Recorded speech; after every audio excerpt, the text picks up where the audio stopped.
1 Samuel capítulo 24. Quando Saul voltou da luta contra os filisteus, soube que Davi estava na região deserta que fica perto da fonte de Gedi. Então escolheu 3.000 dos melhores soldados de Israel e foi com eles procurar Davi e os seus homens a leste das rochas dos cabritos selvagens. Saul chegou a uma caverna junto de alguns currais de ovelhas, perto da estrada, e entrou ali para satisfazer as suas necessidades. Aconteceu que Davi e os seus homens estavam escondidos mais no fundo da caverna, e eles disseram a Davi: "Esta é a sua oportunidade. O Senhor Deus disse que lhe entregaria o seu inimigo e que você poderia fazer com ele o que quisesse." Então Davi se arrastou de mansinho até onde estava Saul e cortou um pedaço da capa dele sem que ele percebesse. Mas aí a consciência de Davi começou a doer porque ele havia cortado um pedaço da roupa de Saul. Então disse aos seus homens: "O Senhor Deus me livre de fazer algum mal ao meu senhor, que ele escolheu como rei. Eu não devo atacá-lo de jeito nenhum, porque ele é o rei escolhido pelo Senhor." Assim Davi convenceu seus homens de que eles não deviam atacar Saul. Então Saul levantou-se e saiu da caverna e seguiu seu caminho.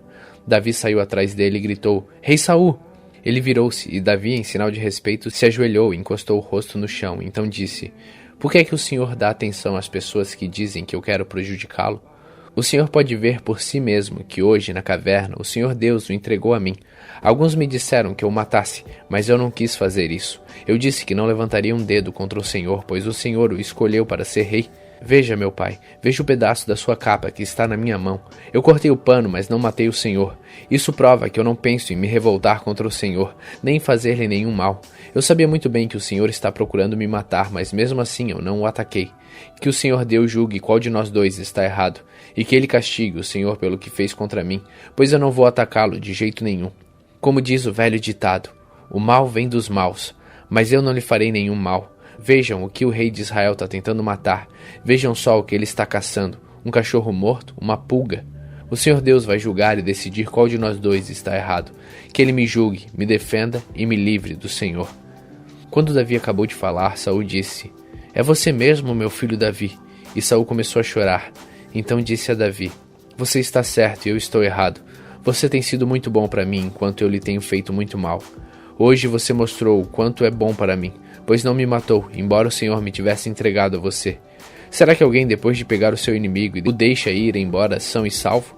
Que o Senhor o abençoe pelo que você fez por mim hoje. Agora estou certo de que você será rei de Israel, e de que durante o seu governo o reino continuará firme. Mas jure em nome do Senhor que você não acabará com os meus descendentes, e assim meu nome e o nome da minha família não serão esquecidos." E Davi jurou. Então Saul foi para casa, e Davi e os seus homens voltaram para a fortaleza. 1 Samuel capítulo 25. Samuel morreu, e todos os israelitas se juntaram e choraram a morte dele. Então o sepultaram na sua casa em Ramá. Depois disso Davi saiu e foi para o deserto de Parã. Havia um descendente de Calebe chamado Nabal, da cidade de Maom, que ganhava a vida na cidade de Carmelo. Ele era muito rico, tinha 3.000 ovelhas e 1.000 cabras. A sua mulher se chamava Abigail. Ela era bonita e inteligente, mas ele era mau e grosseiro. Nabal estava em Carmelo cortando a lã das suas ovelhas. Davi estava no deserto e soube disso. Então enviou 10 rapazes a Carmelo com ordem de encontrar Nabal e o cumprimentarem em nome dele. Mandou que dissessem o seguinte: "Meu caro amigo, Davi lhe manda saudações, desejando tudo de bom para o Senhor, a sua família e tudo que é seu. Ele soube que o Senhor está cortando a lã das suas ovelhas e mandou-lhe contar que os seus pastores estivessem com a gente, e nós não lhe fizemos nenhum mal. Durante o tempo em que estiveram em Carmelo, não roubamos nada do que era deles. Pergunte e eles lhe contarão. Davi pede para o Senhor nos receber com amizade, porque viemos aqui num dia de festa. Assim, por favor, dê o que puder a nós, os seus criados, e ao seu querido amigo Davi." Os homens de Davi foram e deram um recado a Nabal em nome de Davi.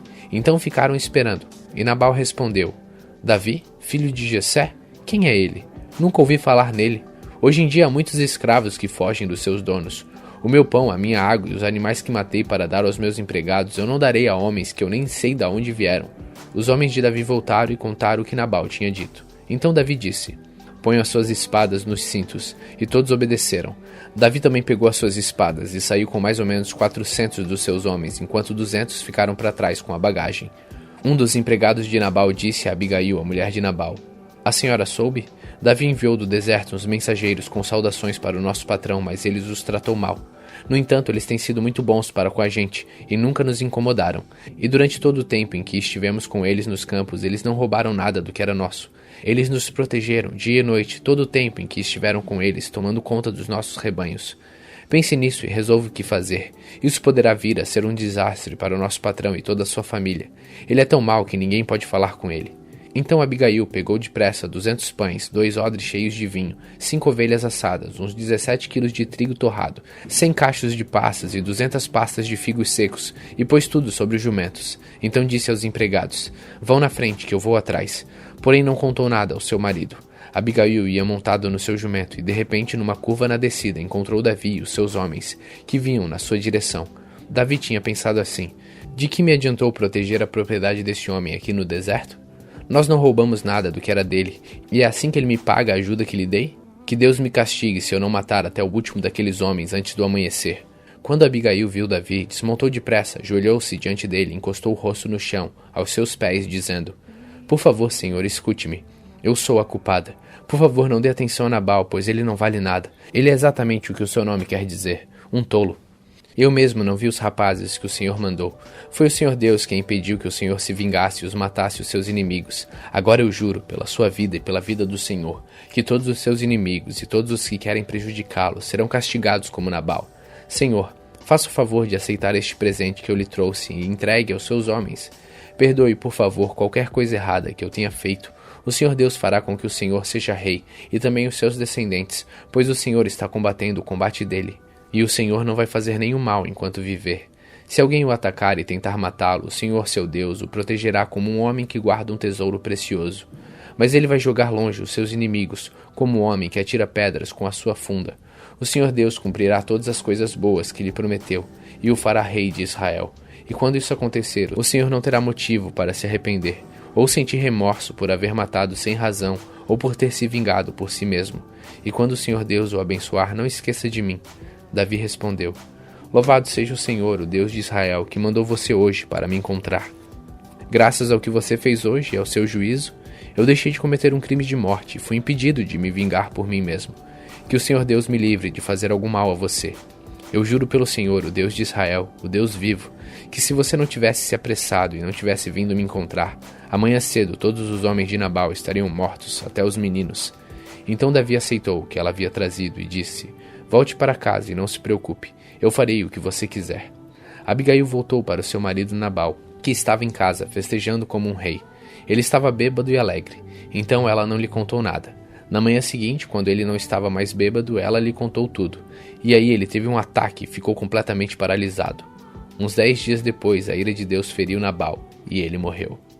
Quando Davi soube que Nabal havia morrido, disse: "Louvem a Deus, o Senhor. Ele me vingou de Nabal, que me insultou, e assim livrou este seu servo de fazer o mal. O Senhor castigou Nabal por sua maldade." Então Davi mandou a Abigail uma proposta de casamento. Os empregados dele foram até Carmelo e disseram: "Davi nos mandou buscá-la para que a senhora seja sua esposa." Então Abigail ajoelhou-se, encostou o rosto no chão e disse: "Eu sou escrava de Davi e estou pronta para lavar os pés dos empregados dele."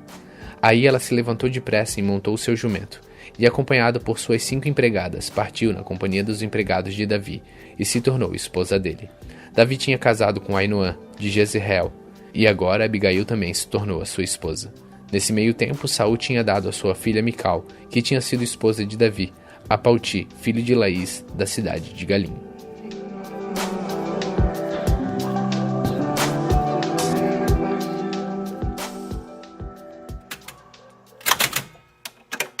Salmos capítulo 132. Ó Senhor Deus, lembra de Davi e de todos os seus sofrimentos. Lembra da promessa feita por Davi. Lembra deste juramento que ele fez a ti. O Senhor, ó poderoso de Jacó, eu não vou para casa, nem vou descansar, não vou me deitar nem dormir, enquanto não encontrar um lugar para o Senhor, uma casa para o poderoso de Jacó. Em Belém ouvimos falar a respeito da Arca da Aliança, e nós a encontramos nos campos de Jearim. Então dissemos: vamos à casa de Deus, o Senhor, vamos adorá-lo diante do seu trono. Ó Senhor, vem para o seu templo com a Arca da Aliança, que representa o teu poder, e fica ali para sempre. Que os teus sacerdotes façam sempre o que é certo, e que os seus servos fiéis gritem de alegria. Ó Senhor Deus, fizestes uma promessa ao teu servo Davi, portanto não rejeites o rei que escolhestes. Tu não voltarás atrás neste juramento que fizestes a Davi. Farei com que um dos seus filhos seja rei, e ele reinará depois de você. Se os filhos de vocês forem fiéis à minha aliança e aos mandamentos que lhes dei, também os filhos deles sempre serão reis. O Senhor Deus escolheu o Monte Sião. Ele quis que a sua casa fosse ali e disse: aqui viverei para sempre. É aqui que eu quero reinar. Darei de tudo com fartura a Jerusalém. Darei muito alimento aos seus pobres. Abençoarei tudo o que os seus sacerdotes fizeram, e o seu povo cantará e gritará de alegria. Aqui farei com que um descendente de Davi seja rei poderoso, e farei com que sempre sejam reis os descendentes desse rei escolhido. Farei com que os seus inimigos fiquem cobertos de vergonha, mas ele usará uma coroa que vai brilhar cada vez mais.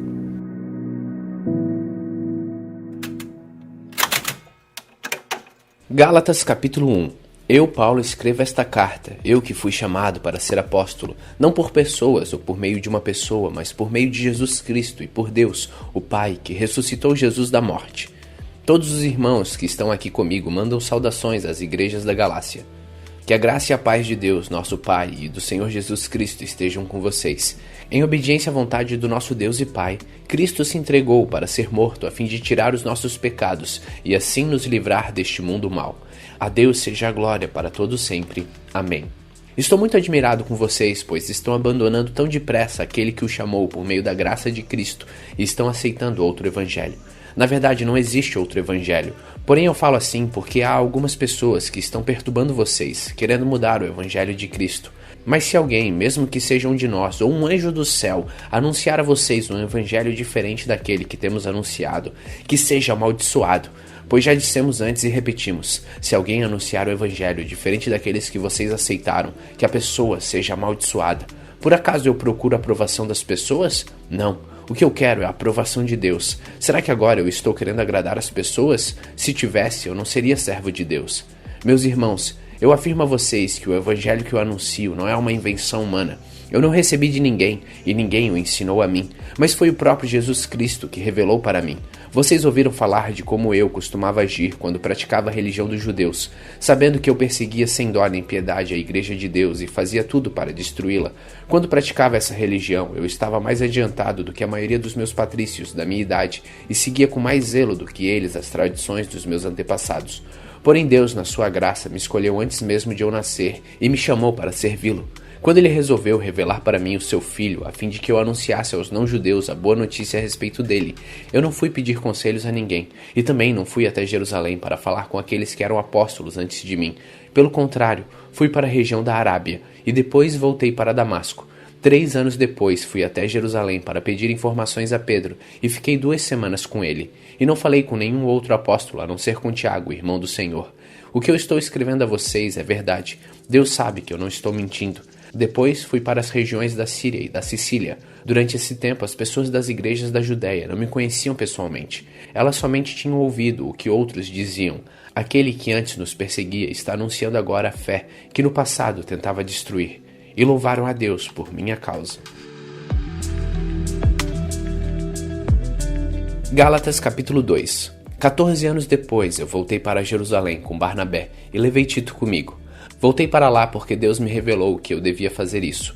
Ali, numa reunião particular com os líderes da igreja, eu expliquei a eles a mensagem do evangelho que anuncio aos não-judeus. Eu não queria que o trabalho que tinha feito e estava fazendo fosse um trabalho perdido. Tito estava comigo, mas ele não foi obrigado a circuncidar-se, embora ele não seja judeu. Porém, alguns tinham se juntado ao nosso grupo, fazendo de conta que eram irmãos na fé, e queriam circuncidá-lo. Eram homens que tinham entrado para o grupo como espiões a fim de espiar a liberdade que temos, por estarmos unidos com Cristo Jesus e para nos tornar escravos de novo. Mas em nenhum momento nós cedemos, pois queríamos que vocês tivessem o verdadeiro evangelho. E aqueles que pareciam ser os líderes da igreja, digo isso porque para mim não importa o que eles eram, pois Deus não julga pela aparência. Aqueles líderes, repito, não me deram nenhuma ideia nova. Pelo contrário, eles viram que Deus me tinha dado a responsabilidade de anunciar o evangelho aos não-judeus, assim como tinha dado a Pedro a responsabilidade de anunciá-los aos judeus. Pois pelo poder de Deus fui feito apóstolo para anunciar o evangelho aos não-judeus, assim como Pedro foi feito apóstolo para anunciar o evangelho aos judeus. Por isso Tiago, Pedro e João, que eram considerados os líderes da igreja, reconheceram que Deus me tinha dado essa tarefa especial, e como sinal de que éramos todos companheiros, eles deram a mim e a Barnabé um aperto de mãos, e todos nós combinamos que eu e Barnabé iríamos trabalhar entre os não-judeus e eles entre os judeus. Eles nos pediram só uma coisa, que lembrássemos dos pobres das igrejas deles, e isso eu sempre tenho procurado fazer.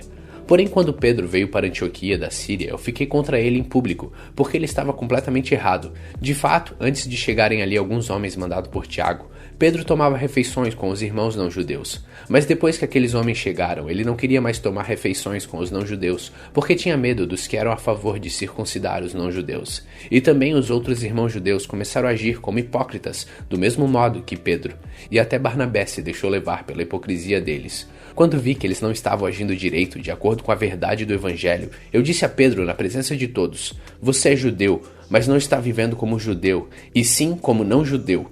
Então como é que você quer obrigar os não-judeus a viverem como judeu?" O fato é que nós somos judeus de nascimento e não pecadores não-judeus, como eles são chamados. Mas sabemos que todos são aceitos por Deus somente pela fé em Jesus Cristo e não por fazerem o que a lei manda. Assim, nós também temos crido em Cristo Jesus, a fim de sermos aceitos por Deus pela nossa fé em Cristo e não por fazermos o que a lei manda. Pois ninguém é aceito por Deus por fazer o que a lei manda. Ao procurarmos ser aceito por Deus por estarmos unidos com Cristo, fica claro que somos pecadores, como os não-judeus. Mas será que isso quer dizer que Cristo trabalha em favor do pecado? Claro que não. Se eu, depois de ter destruído a lei, começar a construí-la de novo como meio de ser aceito por Deus, aí sim fica claro que eu havia quebrado a lei. Pois quanto à lei, eu estou morto pela própria lei, a fim de viver para Deus. Eu fui morto como Cristo na cruz. Assim, já não sou eu quem vive, mas Cristo quem vive em mim. E esta vida que vivo agora, eu vivo pela fé no Filho de Deus, que me amou e se deu a si mesmo por mim. Eu me recuso a rejeitar a graça de Deus, pois se é por meio da lei que as pessoas são aceitas por Deus, então a morte de Cristo não adiantou nada.